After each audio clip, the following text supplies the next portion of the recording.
Hello, ladies and gentlemen, and welcome to the future of the water and wastewater industry and the careers you didn't know about. And I'm your host, Dave Kosminski, and we are live here in our Con Valley studios with a new friend that I've talked to many, many times. That now I get to put a face with the name. So, with us, ladies and gentlemen, is from the Metropolitan District in Hartford, Miss Jamie Harlow. Hi, Jamie. Hi, Dave. Great. Thank you for coming down. I appreciate it. Just so everybody knows, the water industry as a whole has a very wide umbrella of careers that kind of fall into the industry. And Jamie is a part of the industry that we haven't really focused on. And she is part of the Human Resources Department at the Metropolitan District. So, Jamie, tell us a little bit about your day job. Okay, well, HR is a big part of any organization, really, and probably one that you don't really think of necessarily as a career path.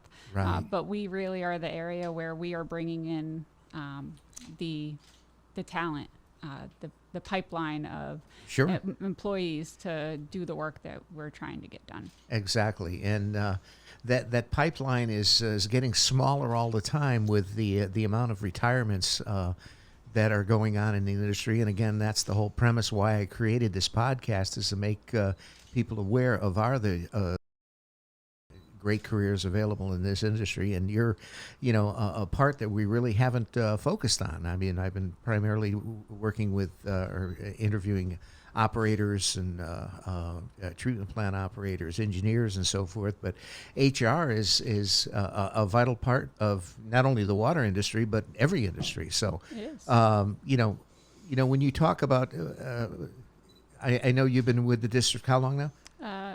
Just about 3 years. About 3 years. So, how did you get attracted to the district? Well, I don't think I was, looking to go into the utility industry. I was looking for something different, and there happened to be an opportunity in HR that I couldn't pass up. It's a fascinating industry. Mm-hmm. I've learned a lot in the 3 years that I have been there. Mm-hmm. So it's really, HR, which it really can be done anywhere. Right. But, coming into a utility and a municipal corporation, brings its unique challenges. Right. To HR, but definitely an exciting industry to be in. Sure. Now, your career path, going through school, did you have a career path plotted out, or how did that work out, or did you just happen into it?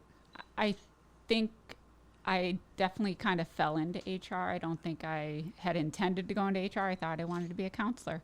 Okay. And instead, took some industrial organizational psychology classes and really kind of fell in love with that, went to grad school and fell in love with HR, and it's been almost 20 years. Well, and, from a standpoint of human resources, that can be a challenge, depending on the industry that you're dealing with. Just some of the things of, highlight some of the issues that you focus on when you're interviewing an employee, or how does that work? Yeah, I mean, right now, I think, we're at a very unique time that has presented challenges that we haven't had to face before. So I think, coming into the MDC, it's a history. It's a corporation with a lot of history, Right. a lot of employees with a lot of longevity within the corporation. Mm-hmm. So, at this point, we are looking at a large portion of our staff looking towards retirement. We have Sure. had a large number retire. At one point, I think the district was, 700 plus employees. We're now about 430. Yes. Which is a significant difference. Always trying to do more with less, multitasking. So a lot of what we are looking at is how can we work smarter, and still get the work done at the same quality. Sure, and the saying "more with less." I mean, Yeah. that has a lot of implications, and obviously, one of the biggest things that has affected, not only our industry but a lot of other industry is technology plays a big role. Certainly. In basically improving productivity. Remote access. So treatment plant operators can remote into and do multiple treatment plants as far as that goes. So that has a big, factor from that standpoint. When you get into again the retirement thing, I think that's it's kind of known in the industry now as the gray tsunami. Yeah. Or in my case, the bald tsunami, to go from there. But you're right. I mean, people are, looking to, again, transition into their next phase of their life. And I know a lot of the employees and colleagues that I've known for many, many years throughout the 3 years, not only at MDC, but a lot of the water utilities are transitioning out. And, what we have to start doing is refilling that pipeline, to get those younger students aware, and that's again, primarily my impetus in creating this podcast is in marketing it to high school seniors, college freshmen, and so forth. Because one of the things that from a standpoint of an education, especially in the water industry, you don't necessarily have to start off with a college education to get into the industry. Exactly. A lot of our jobs don't require a college degree. Yeah. Tell us a little bit about that. Some of the jobs that, that don't require an education. Sure. So we have kind of the core business that we do on the water and the wastewater side. They don't actually require bachelor's degree or associate's degree. They require certifications in either water treatment or wastewater. Wastewater, yep. So those are definitely two career tracks that, we can sometimes struggle to find the talent, especially right now on the water treatment side. Yes. We are competing with everyone else. Yes. Trying to get certified operators. Yes. Not something that you have to, again, get a college degree in, but you take certification classes, and it's a great career to get into where there are opportunities to, expand and advance within an organization like ours. And every water utility is unfortunately struggling with that. And a lot of times that you get to a situation where a lot of the water utilities are pilfering employees from other utilities and so forth. And it's a very competitive industry, but it's a very rewarding industry in the fact that it's secure. It's not like something that can be outsourced, obviously, to offshore, across the pond, as we say, or whatever. You need boots on the ground to make it all happen. Yeah, and a lot of it's our drinking water. So we need qualified individuals to come and take care of that. So we are providing quality drinking water. Sure. Obviously, when you what was your degree in college? Or, My undergrad was psychology, and my master's was industrial organizational psychology. Ah, okay. And did you find that suited you very well for stepping into this role? I do. Yeah. I don't know where I'd be without it. Well, that's the thing, and you found a home, so that's good. It's amazing. I've talked to you many times on the phone, and it's good that I've actually physically met you today in a meeting and got a chance to put a face with a name, and you, lo and behold, you live in Portland also. Yes, yeah, quite convenient. So it worked out very well to go from there. Now, your office is on Main Street. Yes, it is. As far as that, so so you're looking at doing. Do you do a lot of interviews with employees, and how Yes, so HR is in every interview. Okay. So not me personally, but we do have staff that are part of the interview process, along with our managers and directors. Mm-hmm. So what are some of the conversations that from an HR standpoint do you have with potential employees? I mean, right now, the challenge is attracting and retaining and getting people interested to join Yep. the MDC, those qualified individuals. We want to hire the best of the best. We want to hire people who are passionate about, the work that they do. And the pipeline is a little more challenging with COVID. We're not getting as many applicants as we once did for jobs. And we're not necessarily getting people who necessarily meet the qualifications for the job. So, that itself is challenging to just kind of weed through and, try to find people who are qualified for the jobs that we do have. Okay. If I showed up for an interview, okay, and Yeah. you sat me across the table, what are a couple of questions you would ask me as a potential job applicant? And obviously, there's the standard ones we always want to know, Which are? why are you interested in the MDC?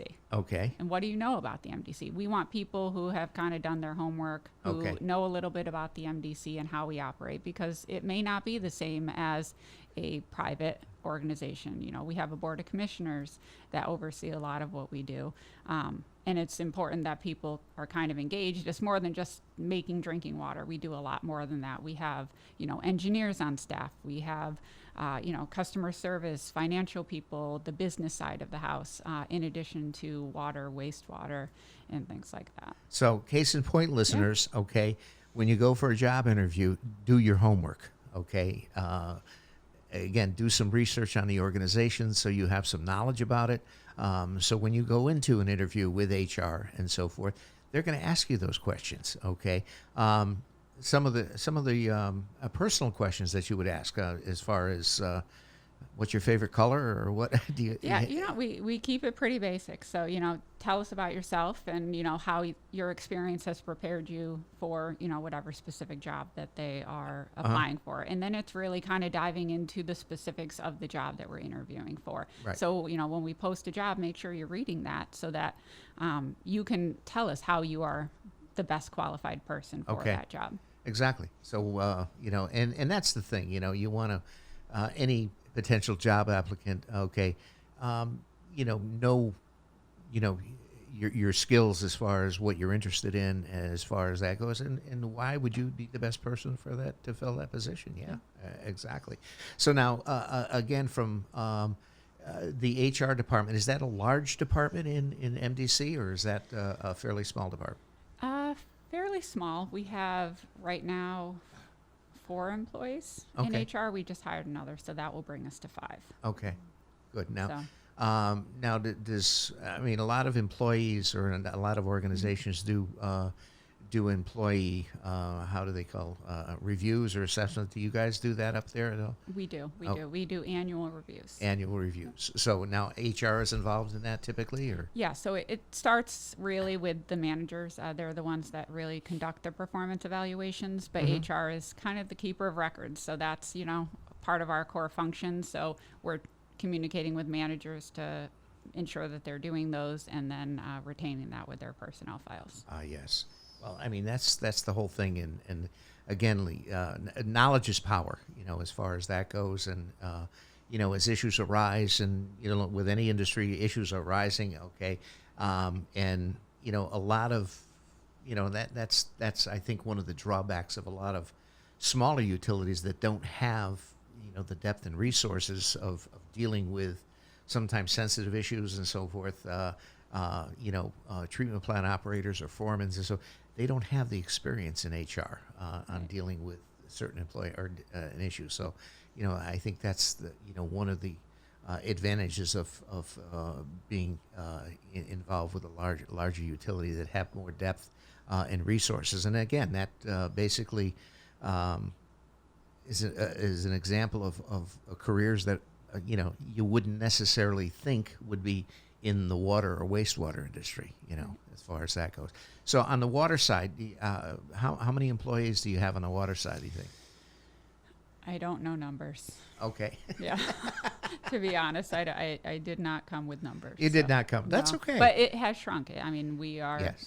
definitely struggling on that side. Yeah, I think everybody's struggling. Everybody's struggling, as the workforce gets older, and I guess I consider myself a baby boomer and so forth. You would maybe be a Gen X?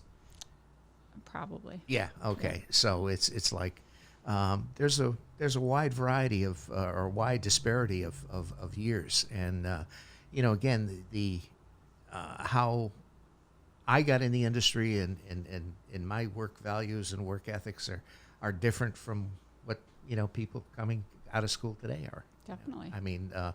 And I think how has I know we all experienced COVID the last couple of years. How has the COVID situation affected the district? I definitely have noticed a shift with COVID. I've never had recruitment issues in terms of attracting and retaining employees as I've noticed with COVID. And I think it's because it's shifted everyone's priorities and Yes. their thoughts on what they want Right. for themselves. So, some of the challenges that we face are, we are largely a in-person 7-day-a-week operation. You're an essential We are an employer. essential employer. So, we're not necessarily the 9 to 5. Some of the business units, yes, they're normal business hours, but we have different shifts. We have overtime. We have manual jobs, and, not everyone wants to work overtime. That Wow. definitely is a challenge, and that's a necessity, unfortunately, with, some of our operational sides. Well, when you get a water main break, you got to have somebody to go out and fix it. Right. On the business side, work from home. I think that is something that a lot of people are looking for. That's not something that the district is fully doing at this point. Right. So, we have honest conversations with applicants when they come in to make sure that they know that we are expecting that people are physically on our premises. Right. So.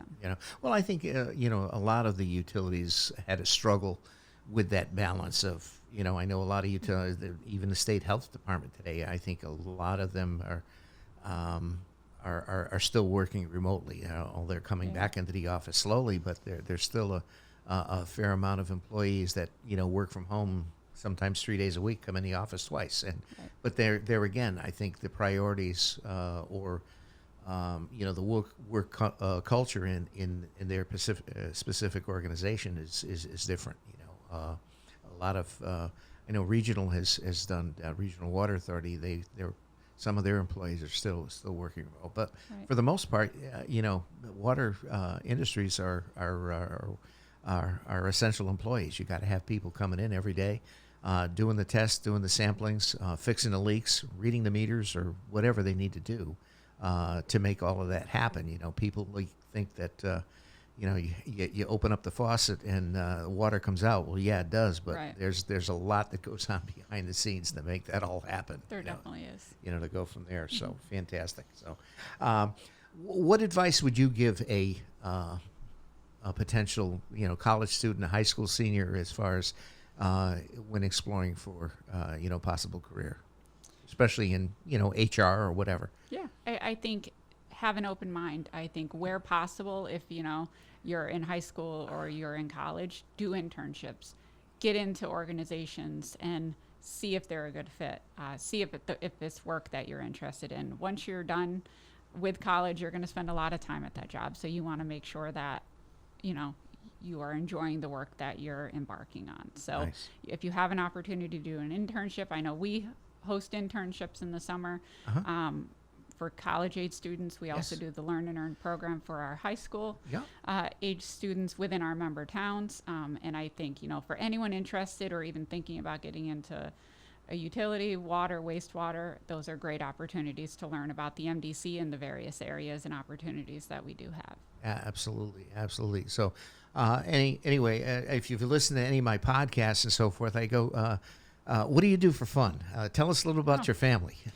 I have 2 kids. They are 10 and 12, so they keep us busy. That's kind of our fun right now. They both do sports, so we're at soccer games, basketball games. Yes.